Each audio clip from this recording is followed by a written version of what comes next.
ডনরে একদিন আমাদের বাড়িতে একটু চা নাস্তা খাওয়ার দাওয়াত করি। মন্দ হয় না। ওর বউকে আমি বলেছিলাম, বোন তোমার হাজবেন্ডের কোনো ক্ষতি হবে না। তুমি এমন করিয়া হাসিতেছো কেন আমাকে দেখিয়া? এমন করিয়া হাসিবার কি হইল? যা করিয়াছি নিজে নিজে করিয়াছি, কেউ তো আমাকে সাজিয়ে দেয় নাই। এখন প্রথমবার মেকআপ ভালো হোক কি খারাপ হোক আমি তো চেষ্টা করিয়াছি নাকি? আমি কি আগে কখনো মেকআপ করিয়াছি যে আমার মেকআপ খুব সুন্দর হইবে বলেন? তারপরেও তো যতটুকু চেষ্টা করিয়াছি ততটুকু মেকআপ করিয়াছি। তবে আমার মেকআপ দেখিয়া ওই যে বাবলি বাবলি হাসাহাসি করিয়াছে। বাবলি হাসাহাসি করছে? শুধু বাবলি হাসাহাসি করে নাই, আরো দুইজনকে ডাকিয়া আনিয়া তাহাদেরকে দিয়াও হাসাহাসি করিয়াছে। না, ওরা তো কাজটা ঠিক করে নাই। আমি কথা বলতেছি ওদের সাথে। এই বাবলি, বাবলি,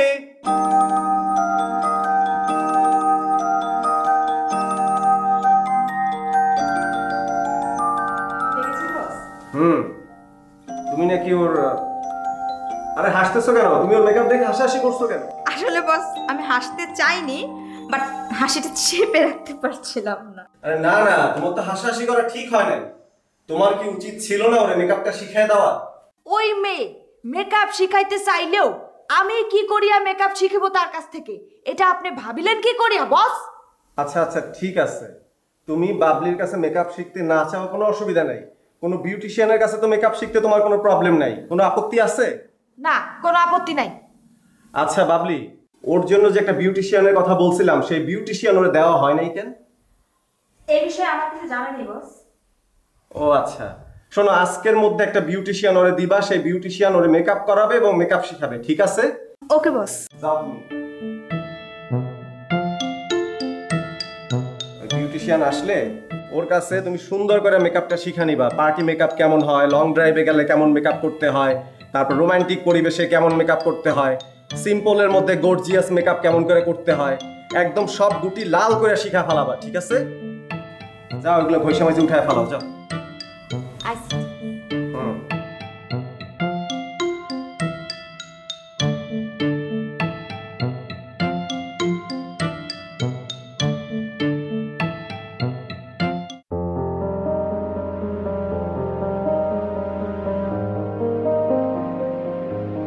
মাঝের সাহেব, এরা তো এখানে আসতে চেয়েছিল, আমি জোর করে ধরে নিয়ে আসছি। কেন আসতে চাচ্ছিল না? আসবে কোন মুখ নিয়ে? আপনার সাথে যে দুর্ব্যবহারটা করছে, আমি কথাও করছি, জোর করে ধরে নিয়ে আসছি এখানে। মামানো ডন, কাজটা যে আমরা উজবুকের মতো করছি সেটা তো বুঝতে পারছি। দয়া করে আপনি আমাদের আর লজ্জা দেবেন না। না না, এতে লজ্জা পাওয়ার কি আছে?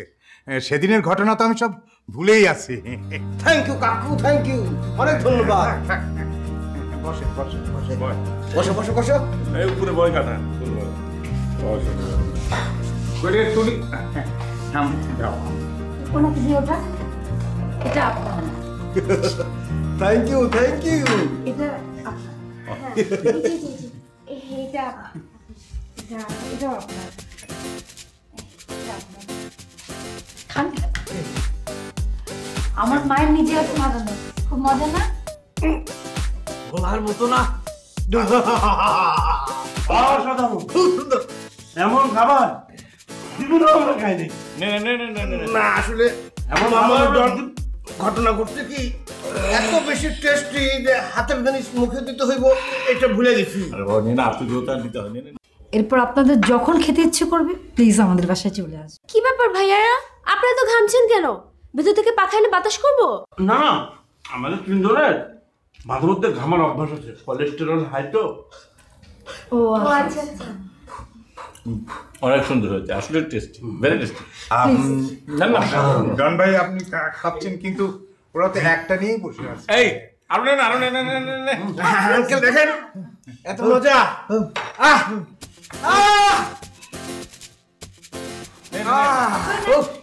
খুব সুন্দর,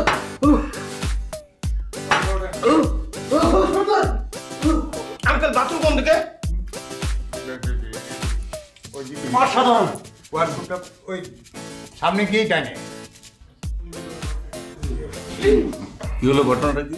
প্রাণ সখী রে ও শোন কদম্ব তলে বংশী বাজায় কে।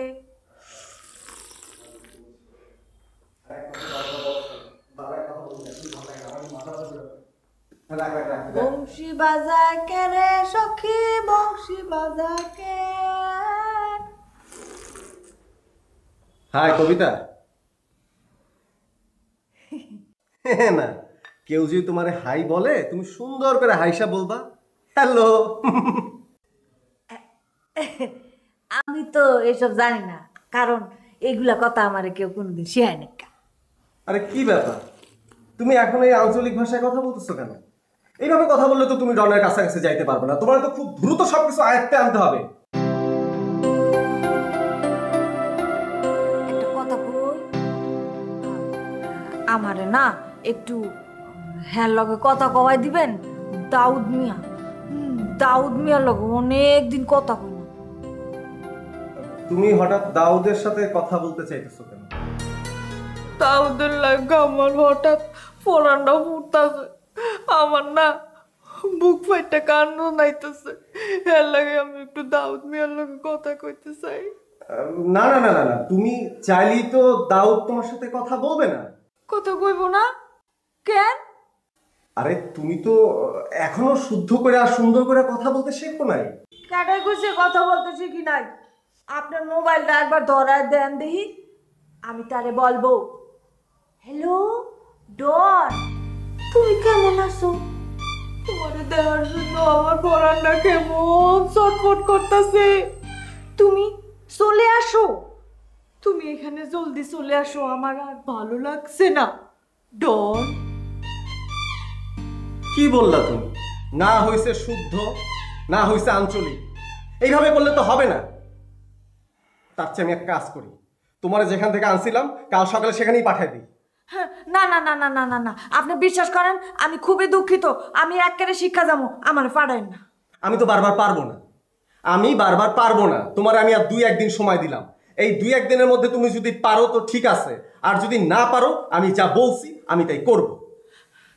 না না, বিশ্বাস করেন আমার ভুল হয়ে গেছে গা, আর এসব ভুল হইব না। থুকু থুকু থুকু, আর এরকম ভুল হবে না। এই তো কি সুন্দর করে শুদ্ধ ভাষায় তুমি কথা বললা। ও মাই গড, মানে ওয়াও! তুমি চেষ্টা করলে কিন্তু পারবা। কি জানো, যে চেষ্টা করলে কিন্তু গুটিও লাল হয়ে যায়। তুমিও চেষ্টা করলে পারবা। হ্যাঁ, শুদ্ধ ভাষায় খাইতে, বসতে, উঠতে, ঘুমাইতে, যাইতে, আসতে, শুদ্ধ ভাষা। ওকে জি।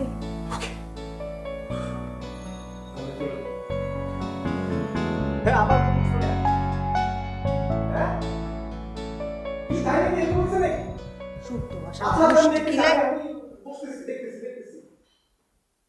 তোদের উপর খুব বিরক্ত, আমি খুবই বিরক্ত। একটা বাসায় গেছে দাওয়াত খাইতে, পকেটে হুসতুস করে চলে আসলি। আর একটা আমি তো জীবনে কখনো তোদের নিয়ে কোনো দাওয়াতে যাবো না। ননসেন্স গুলো কোথাকার। কি হলো, উত্তর দেশটা কিসের জন্য? মুখের মধ্যে গরমে ফসকার মতো হয়ে গেছে। কিসের জন্য ফসকার মতো পড়ে গেল? মামানো ডন, আমার মুখের অবস্থা খারাপ তো, তাই কথা কইতে একটু কষ্ট হইতেছে। কি হয়েছে?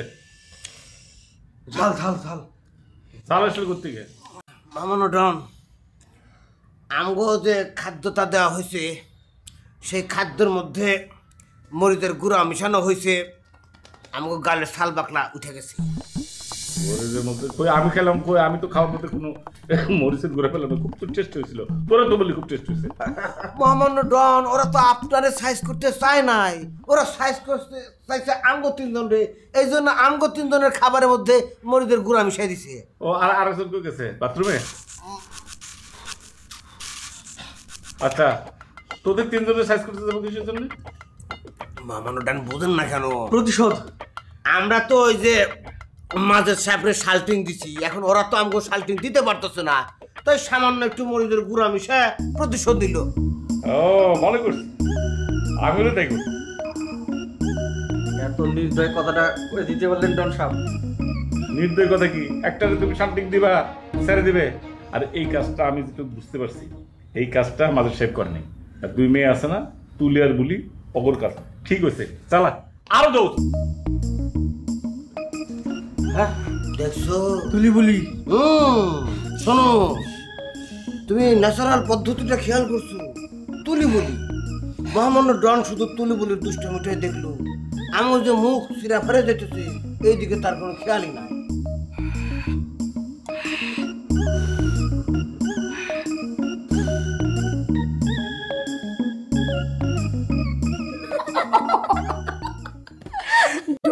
চেলাগুলার না আজকে উচিত শিক্ষা হয়েছে একদম। আচ্ছা আপু শোনো না, ওরা তো এতক্ষণ ডনকে নিশ্চয়ই বলে দিয়েছে যে ওরা খাবারগুলো কেন ফেলে দিয়েছে। তা তো বলেছেই।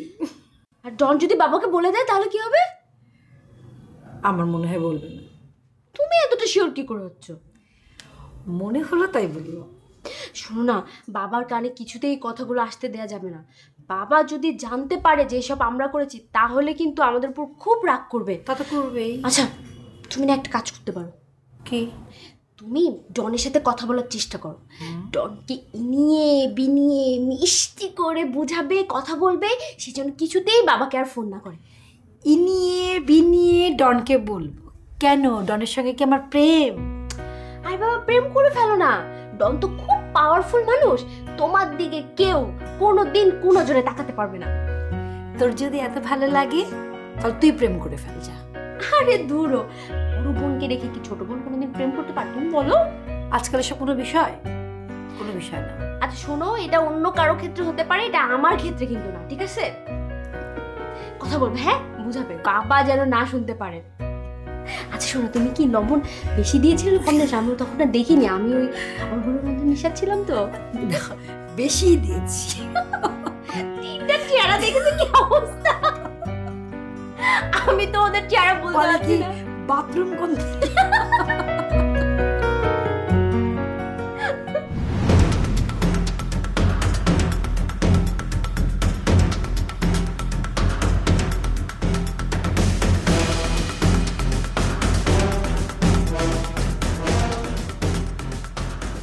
এই কন্ডাক্টর সাহেব, হিসাবপাতি কেমন চলতেছে? আপনারা? আরে ভাই আপনারা কারা? এই আমরা ডনের লোক। ডন? কোন ডন? পাগলে কি কয়? আরে ডনের আগমনে চারিদিকে কাঁপাকাঁপি শুরু হয়ে গেছে, আর উনি কয় ডন কেডা? সমস্যা নাই, ডন কে, ডনের পাওয়ার কি, ডন কি জিনিস সব আজকে আমরা বুঝিয়ে দেব। চল। কোথায়? কেন কেন কেন সেটার জবাব নাই, আর যেখানে আমরা যাইতেছি ওখানে তুমিও যাইবা। চলো। কি বলে? যেতে বলে যেতে হবে নাকি? কোথায় যাবো ভাই? এটা কি জিনিস দেখছস? তো এখানে বেশি পাকনামি করলে তোর হাত পা বাইন্ধা ওই যমুনার মধ্যে রাইখা 1 ঘন্টার মধ্যে তোর বউ আর তোর মাইয়ার লাশ তোর সামনে না পৌঁছাই দেবো। বুঝতে পারছস কি কইছি? তোমার বাসায় সুন্দর একটা ফুটফুটে মাইয়া আছে না? হ্যাঁ হ্যাঁ হ্যাঁ, বউটা তো মাশাআল্লাহ সুন্দর। এই থাক, বাজে কথা না কই। ভাই আপনি আসেন। আরে ভাই, আর কোথায় নিয়ে যাচ্ছেন? যা বলার এখানেই বলুন, আমি এখানেই শুনবো আপনাদের কথা।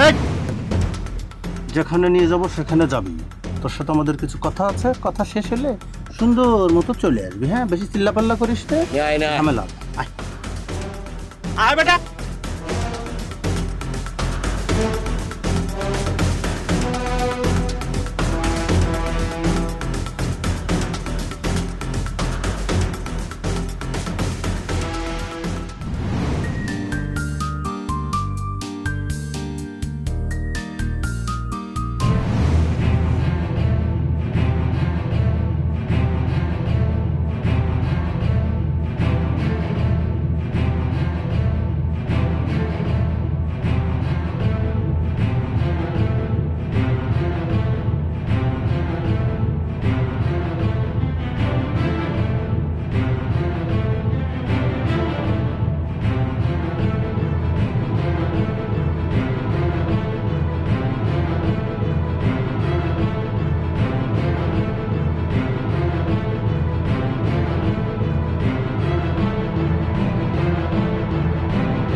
কন্ট্রাক্টর সাহেব, সুন্দর আলোচনার জন্য সুন্দর মনোরম পরিবেশের দরকার হয়। এই জন্য আমরা অনেক চিন্তা ভাবনা করে এই জায়গাটাই সিলেকশন করছি। এই যে নদীর ঝিরি ঝিরি বাতাস, কি মিষ্টি বাতাস, এই বাতাসে কি হবে জানেন? আপনার মনটা একদম পিওর হয়ে যাবে। পিওর মানে তো নিশ্চয়ই জানেন, আপনি এত পুরাতন কন্ট্রাক্টর, খাঁটি সরিষার তেলের নাহাল খাঁটি। তাতে করে লাভ কি হবে? আপনার ডিসিশন নিতে সুবিধা হবে। অবশ্য আর একটা কারণ আছে। কারণটা হইতেছে এইরকম নিরিবিলি পরিবেশে কাউরে পরবারে পাঠাইতে হইলে কোনো রকমের ঝুট ঝামেলা হয় না, নিরিবিলি নিশ্চিন্তে পাঠানো যায়। আচ্ছা, এসব আজে বাজে কথা আমাকে শোনাচ্ছেন কেন? আসল কথা বলুন, জলদি বলুন। আস্তে আস্তে এত উতলা হইতেছেন কেন কন্ট্রাক্টর সাহেব? শোনেন, সব কিছুতে বেশি বেশি উতলা হওয়া ঠিক না। আপনারা তুইলামতে আমরা একটু তাড়াহুড়া করছি, কিন্তু এখন এই মুহূর্ত থেকে আমাদের কোনো রকম তাড়াহুড়া নাই। লেট ভাই, হ্যাঁ, সুন্দর একটা মনোরম পরিবেশে গান হইলে মনটা আরেকটু শীতল হয়, তাই না? রাইট রাইট ডিসিশন নিছো। একটা চমৎকার গান শোনায় দাও ভাই রে। আপনিই শুরু করেন, আমরা আপনার পিছনে আছি। আচ্ছা। হায় রে মানুষ রঙিন ফানুষ, দম ফুরাইলে ঠুস, তবু কি নাই কারো হরি নাই একটুখানি হুঁশ। হায় রে মানুষ রঙিন ফানুষ, হায় রে মানুষ, হায় রে মানুষ। বাস, সুন্দর হয়েছে। শোনেন কন্ট্রাক্টর সাহেব, এতক্ষণ এখানে যা কিছু হইল এ সবই হইতেছে একটা ভূমিকা। আপনারে আপনার জীবন সম্পর্কে, জীবনের মূল্য সম্পর্কে একটু ভাববার আমরা সময় দিলাম। এখন আসল কথাটা শুরু করি, কি বলেন কন্ট্রাক্টর সাহেব? আরে ভাই, আমি তো সেটা শোনার জন্য অপেক্ষা করছি। যা বলার তাড়াতাড়ি বলুন। শোনেন কন্ট্রাক্টর সাহেব, এই যে এই নদীতে প্রচুর পরিমাণের ব্লক আপনি সাপ্লাই দিছে, আমরা জানতে পারছি এককভাবে টেন্ডার দিয়ে কাজটা আপনি জোর করে নিছেন। তা ব্লকে লাভের পরিমাণ তো নিশ্চয় বেশ ভালোই হয়েছে নাকি? লাভ যদি নাই হবে তাহলে কি আর কন্ট্রাক্টর সাহেব মালয়েশিয়া ব্যাংকক ঘোরাঘুরি করে দেশের মধ্যে এসে ভাবি এবং বাচ্চারা লইয়া মার্কেট করতে থাকে? লাভ তো হয়েছে নিশ্চয়ই। কন্ট্রাক্টর সাহেব, আপনার ওই লাভ থেকে আমাদের ডন সাহেব 1 কোটি টাকা দাবি করছে। আপনি 1 কোটি টাকা দিয়া আপনি নিশ্চিন্ত মানে আপনার কাজ আবার শুরু করে দেন। কি 1 কোটি? 1 কোটি টাকা গাছের পাতা আপনারা বলবেন আর আমি পেরে পেরে আপনাদের দিয়ে দেবো? এই গাছের পাতা না লতা সেটা তো আমরা বুঝি না। আমরা শুধু বুঝি আমাদের মহামান্য ডন জনদরদি, তার মনটা খুবই নরম, তাই তোর কাছে 1 কোটি টাকা চাইছে। 1 crore।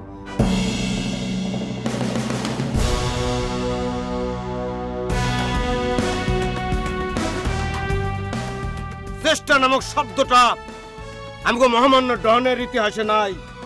কোনো চেষ্টা ফেষ্টা নাই, যেটা কইছি সেটাই। ডনের কথা হইতে চাইন। বললেন না তো দেখা করতে পারবেন কিনা? পারবো না কেন? অবশ্যই পারবো। এমন একটা হাসপাতাল আমাকে ভর্তি করাবি যেখানে সহজে কেউ ঢুকতে পারে না এবং সহজে কেউ কোনো ইনফরমেশন কালেক্ট করতে পারে না।